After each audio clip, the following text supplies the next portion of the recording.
60%, que é um puta do buracão. Eu fui falar com ele e falou assim, joga 1 quilo de calcário aí dentro. Porque tem que entrar no mercado mais 300 a 400 mil hectares de café que estão em formação.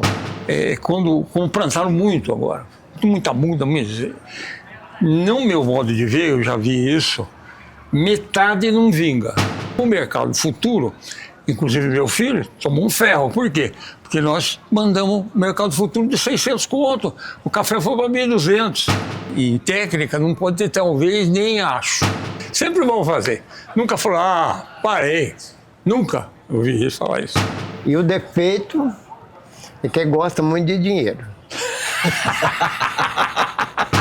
Então não podemos deixar de agradecer. Helena? Legal, Zé. Tudo bem, cafeicultor? Hoje a gente traz um vídeo muito especial. São 2 pessoas que juntas somam mais de 100 anos de experiência na cafeicultura brasileira. Tudo o que aconteceu, que acontece e que vai acontecer na nossa cafeicultura, com certeza passou e passa por eles. O encontro das lendas é o assunto do nosso No Pé do Café de hoje.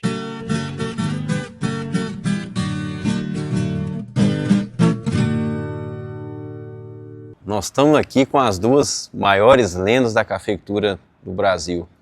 Pelo menos para mim, são as principais referências que eu sempre tive na minha formação, sempre tenho e com certeza vou levar sempre todos os ensinamentos de vocês. São quantos anos de cafeicultura que a gente tem junto aqui? O Marcelo tem mais que eu tenho 56. Eu, 58. 58. Ou seja, somando 2 dá mais de 100 anos. Mais de 100 anos de conhecimento de café. Vocês imaginavam, hoje, em 2026, encontrar a cafeicultura do jeito que está hoje? A gente pensava, pensava na evolução. Nós tivemos pessoas no IBC, vamos falar do IBC, no Instituto Brasileiro de Café, que marcaram a época. Uma é ele, né? Sim. Se não fosse o Marcelo, não estava aqui hoje. Porque o Marcelo, todos os projetos, muda, plantio, escapa comer, que ele só não põe a mão no dinheiro. Quem põe a mão no dinheiro era o Delfim Neto, que falava, vai soltar tanto. Mas só isso não bastava, tinha a técnica e ter o cara lá, tinha que ter alguma coisa. Quando, eu até citei o nome dele aqui, José Maria Jorge Sebastião. Sim. Naquela época, a Ferrugem, o IBC gastou dinheiro, trouxe um branquinho de oliveira, Branquinho de oliveira, nós íamos arrancar café, saímos doidos, arrancando café. Eu tive uma passagem lá em Piranga, o cara saiu com uma foice para cortar a cabeça da gente, porque estava cortando o café dele. Indenizava. Aí esse José Maria Jorge Sebastião assumiu, ele era meio brutalhado e tal, Um cara, coração maravilhoso. O Marcelo sabe mais dele do que eu. Pegou e falou assim, não, vou parar com isso aí tudo. Vamos plantar largo para poder combater a ferrugem e vamos pôr dinheiro nessa desgraça. É aquilo que eu falei hoje, em 60, teve, acho que 4 geadas fodidas, nós estávamos fodidos. Sim. Então, naquela época, a ferrugem foi a bênção da cafeicultura nacional. Porque o negócio era tudo lá embaixo. Paraná, São Paulo. Aqui não tinha nada, Cerrado ninguém pensava.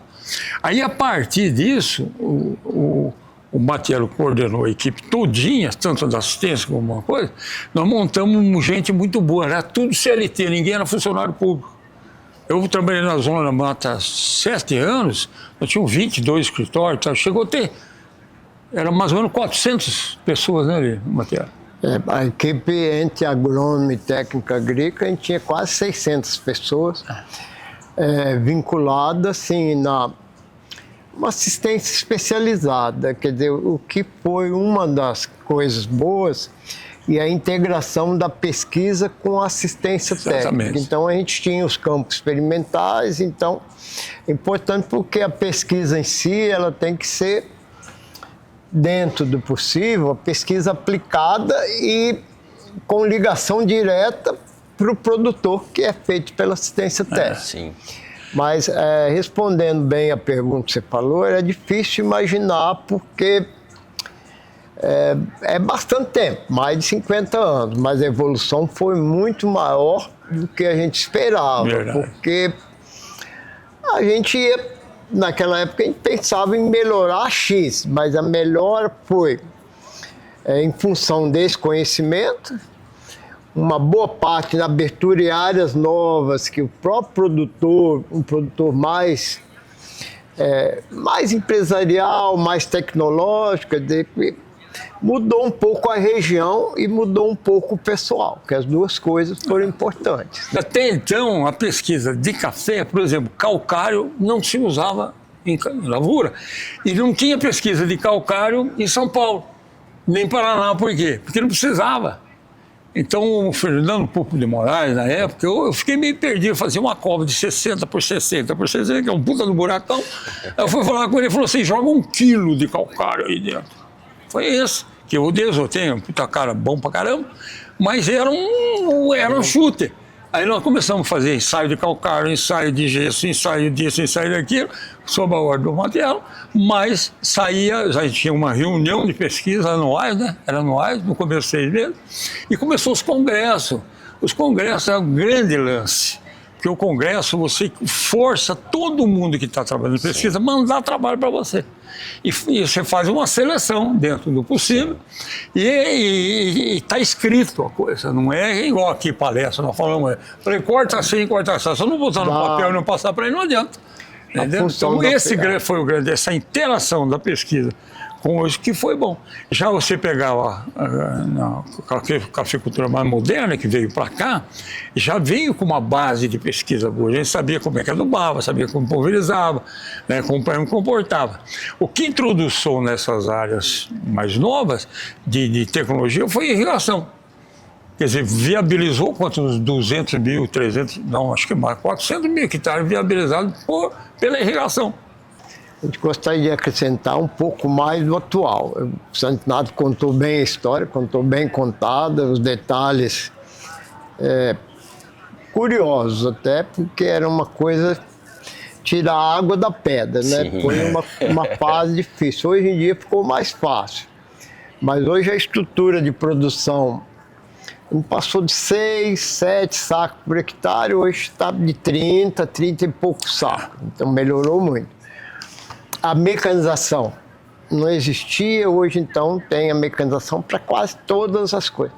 Mesmo as áreas de montanha já está adaptando as mecanizações, então é o seguinte, e é o ponto mais de competitividade hoje em dia. É a tecnologia, as variedades, a produtividade e a mecanização, que é a dificuldade da mão de obra, né? Então, viabilizou isso. Futuro eu acho que já está praticamente traçado agora. É uma continuidade. Não pode aumentar demais, né? Porque toda commodity ela tem um preço de mercado, é a oferta e a procura. Se a oferta cresce muito, o que vai afetar a condição econômica do produto, né? Então, no momento, o conselho assim seria renovar as lavouras, melhorar a produtividade das lavouras e aumentar um pouquinho e tentar acompanhar a demanda, assim. Porque quando o produto está com preço muito bom, muita gente de fora entra, então atrapalha, assim. Não é uma coisa definida, que ninguém sabe se vai aumentar muito o consumo, se vai dar uma seca, se vai dar uma geada, para poder acomodar. Mas no momento, as lavouras estão boas, a safra está regularmente boa e promete mais safra boa para frente. Porque tem que entrar no mercado mais 300 a 400 mil hectares de café que estão em formação. Eu acredito o seguinte, como plantaram muito agora, muita muda, no meu modo de ver, eu já vi isso, metade não vinga, por causa de financeiro. Aí quando fala, não, meu café foi 2 contos, o cara tá rico. Não tá. Uma boa parte, eu acredito que uns 30, 35% dos produtores que trabalham com o mercado futuro inclusive meu filho, tomou um ferro. Por quê? Porque nós mandamos o mercado futuro de 600 conto, o café foi para 1.200. Fizemos de futuro de 1.200, foi para 2. Então, muita gente fez isso. Então, não tem dinheiro fácil e solto. E depois agora entra o quê? Esse 15% de, sei lá, de juro, mais isso, mais aquilo, não tem grana, não. Agora, o café, como o Matiello falou, o pequeno de produtor, ele não acaba, ele sobrevive. O que acontece quando dá um erro, assim, vamos dizer que o café caia para 80 dólares, um absurdo, mas vamos dizer, quem quebra o primeiro é o grande. E nesses anos de cafeicultura, qual que foi um fato, né? Lógico, foram muitos, mas um fato que foi muito marcante para vocês, né, na história da cafeicultura? Na parte técnica, foi a transformação de uma cafeicultura mais rotineira, uma cafeicultura mais racional, que usa melhor a tecnologia, né? As variedades, o espaçamento, o controle das doenças, a nutrição e até a própria irrigação, e também a melhoria do preparo de café. Então, esse conjunto é que foi mais importante e que vai ficar aí, né? Vai ficar aí porque já demonstrou que é uma coisa eficiente. E o que aconteceu, um baque que aconteceu, foi nos anos 90, quando acabou o IBC. Então, os órgãos que tinham recurso financeiro para pesquisa, e o IBC ajudava nisso muito, da uma hora para a noite acabou. E o produtor ficou vendido. Porque nós tínhamos um esquema de governo, de certa forma, bastante paternalista. Que tinha que ser paternalista, porque o grosso do produtor, 70%, era pequeno. O cara que nem... Quando chegava o preço dele, já tinha subido, já tinha descido, já tinha vendido. A assistência técnica oficial reduziu muito, porque os órgãos dos estados, da nação e dos estados, têm pouco recurso, né? E mexe com muita coisa. Então, na época, a assistência e a pesquisa oficial era o filtro, para filtrar o que é bom do que é ruim, né? Esse filtro não está tendo muito no momento, entendeu? E o que falta, no caso, né, que o Zé Edgar reclama, falta recurso para o café, né? Mais recurso, né? Mas é porque é difícil, porque hoje não existe verba pública destinada para esse tipo de trabalho mais aplicado. E hoje, o que vocês atribuem, né, os principais fatores para uma cafeicultura, né, num patamar elevado, né, de alta produtividade hoje? Tem que olhar o clima, a água é ponto, porque pela tendência que o pessoal fala, vai piorar o clima. Não sei se vai ser verdade ou não. Então a água, mecanização, as duas coisas mais importantes. Variedade. Variedade. Não, mas estou falando assim. Assim. Isso já é uma coisa constante para todos. Sim. Mas para quem vai entrar agora, se eu fosse plantar café agora e encontrar um lugar que tem água e que tem mecanização, por causa do problema da mão de obra e por causa do clima. Seguir as recomendações que existem de nutrição, correção do solo, tarará, nutrição, controle de praga, controle de doença, espaçamento, variedade e, basicamente, o clima, onde ela está. Porque muda, né? Muda. Você fazer o arroz com feijão bem feito, não precisa não inventar moda. Não tem que inventar. Não tem que falar assim, não, eu tenho um produto novo aí que aumenta a folha em 10%. Esquece isso aí. Isso aí deixa o futuro mostrar para a gente se vai acontecer ou não, né? Manter o pé de café produtivo, e hoje tem muita coisa para recuperar. Então tem assim, mesmo que está mais ou menos ruim, a gente recupera, entendeu? Assim, fazer uma análise todo ano, fazer uma análise das lavouras. Uma lavoura de café, não envelhecer junto com ela. Quer dizer, a lavoura não pode envelhecer com o dono. Porque passa uma lavoura no começo, você hoje, modernamente, você planta, regar e tal, você tira 50 sacos nas 4 primeiras safras de média, tranquilo. Às vezes chega a 60. Sim. Depois as outras casas caem para 40. Aí depois você entra naquele esquema que nós estávamos falando aqui. Sim. Que às vezes você Tem tira de 80 e recuperação, depois cai 20. Então, esse é o ideal. Mas mesmo assim, depois que você fez 3, 4 anos de esqueletamento, de PPPP, você tem que começar a renovar. Bom, é muito bom esse lote, eu vou recepar. Só que a recepa é tiro curto, né? 6 anos e tal. Mas eu pego e renovo. Os caras grandes, eu oriento renovar 10% das lavouras, tem que ser renovado todo ano. O que para vocês assim marcou, né? Qual que foi a maior dificuldade que vocês enfrentaram na vida de vocês, pensando nessa história na cafeicultura? E qual que foi a maior conquista, né, de vocês nesses anos aí de cafeicultura? A satisfação de levar alguma coisa que melhorou, não a lavoura, melhorou tudo para o produtor. Essa é uma satisfação.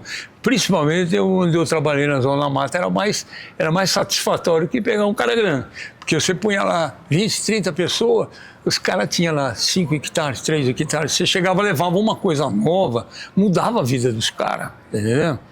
A Zona da Mata, em 1970, não tinha uma curva de nível. Plantava tudo morro abaixo. Com o plano do café, hoje você passa em Banho Sul, Matipó, aquele negócio, né? Então, assim, é uma grande satisfação de você conseguir estudar um monte de coisa e falar, isso aqui é bom para você. Na certeza. Entendeu? Porque falar, talvez não vale. No meu vocabulário e técnica, não pode ter talvez nem acho. Né? Então, esse aqui foi o melhor que eu consegui estar aqui. Isso é uma satisfação muito grande para a gente, né? E felicidade, isso dá uma felicidade da gente. E um negócio que apareceu hoje aí, até fiquei emocionado, o companheirismo. Tinha cara aqui de 50, 40 anos, 30 anos que eu conheço eles. Trabalharam comigo, trabalhei com eles, né? Em todas as regiões. Então esse companheirismo é muito bom, né? Exalc, Rio de Janeiro e Zona da Mata.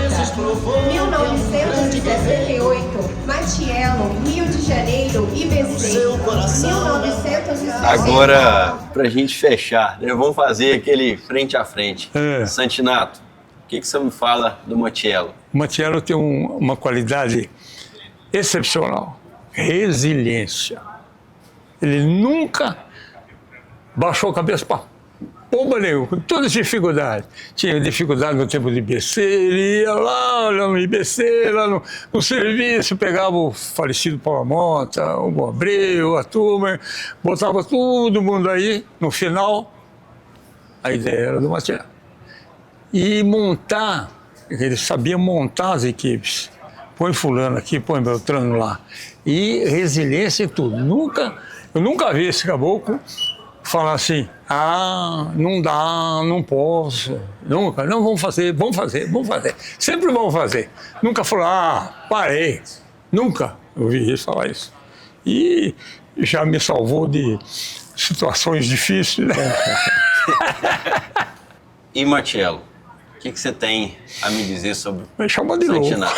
Não, o Santinato tem uma qualidade boa, que é a capacidade de trabalho. Ele trabalha muito, né? Então, sempre os trabalhos vão dar certo, né? E a capacidade de escolher pessoas. Eu sempre admirei que ele sempre escolhe, tem ou sorte ou algum dom para escolher pessoas boas para trabalhar com ele, né? E o defeito é que ele gosta muito de dinheiro. É por causa da infância, né? A gente sempre foi nascido e criado com dificuldade, a gente tem que dar valor ao que a gente ganha, né? Sim. É do que a gente faz, né? Hoje, por exemplo, de herança aí, eu tenho um filho aí que não é só dinheiro, ele cresceu, né? Aprendeu, tem muito mais coisas que ele sabe do que eu. Modernizou, ele está modernizando, né? Eu não sei nem usar isso aqui direito, né?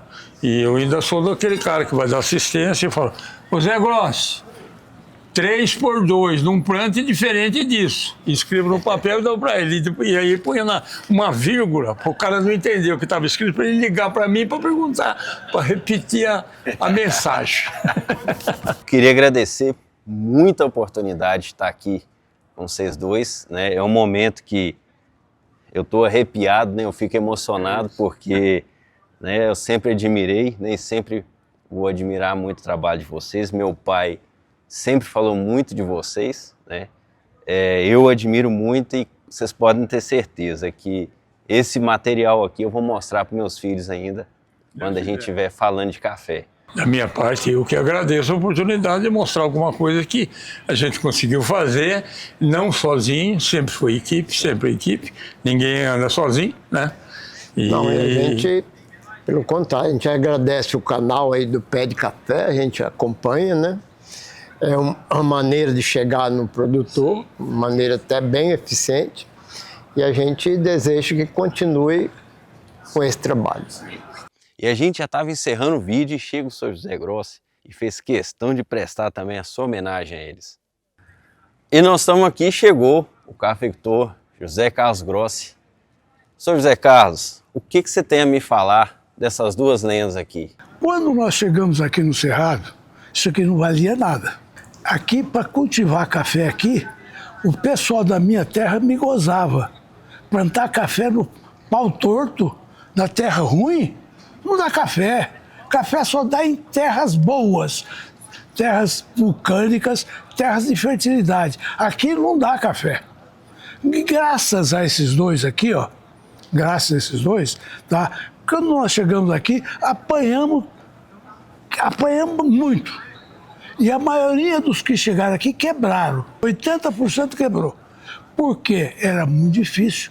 Nós não sabíamos adubar. Nós não tinha as variedades que tinha, era Catuai e Mundo Novo. E graças aos nossos pesquisadores, que hoje nós temos um monte de materiais para trabalhar, tá? E graças também ao meu amigo aqui, que ficava socando adubo na gente, tem que adubar, tem que botar isso. E nós não tínhamos dinheiro também para adubar. E o Santino até doido, ó, só manda socar adubo. Mas se não fosse ele, não tinha café. Se não fosse meu amigo aqui também, que estivesse nos ajudando no IBC e tudo mais, montando os campos de experimentais, também não tinha café. Então, esses dois são dois pontos importantíssimos na cafeicultura do Cerrado. Sem eles, não tinha cafeicultura do Cerrado. A gente ficava aqui sofrendo, camelando, e não saía do lugar. Essa é a verdade. É verdade. Entendeu? Essa é a verdade. Então, Já respondeu as duas? viu? Graças. Essa é bondade dele. Não, não é bondade, não. Eu acho que. Não, ele foi o pioneiro aqui do Cerrado, a gente montou até campo nas fazendas. O primeiro dele, campo de montou um campo experimental, variedade foi ajudou. montado aqui. O IBC12 saiu na fazenda dele. É mesmo. Mas se não fosse eles, viu? Te juro, estou falando sério. Eu não tinha nada. Então não podemos deixar de agradecer. Helena. Legal, Zé. Tá bom. Boa. Viu? Obrigado. Tá. Obrigado. É gratidão, viu? Satisfação Tá? em- Cafeicultor, deixa aqui nos comentários a sua homenagem também para essas duas lendas. Deixa também aquele like que é tão importante para o nosso canal e veja a possibilidade de se tornar um membro também do canal para ajudar a fortalecer ainda mais a trazer vídeos importantes como este para vocês. Um forte abraço, muito obrigado a você que nos acompanhou até aqui e até o próximo no Pé do Café.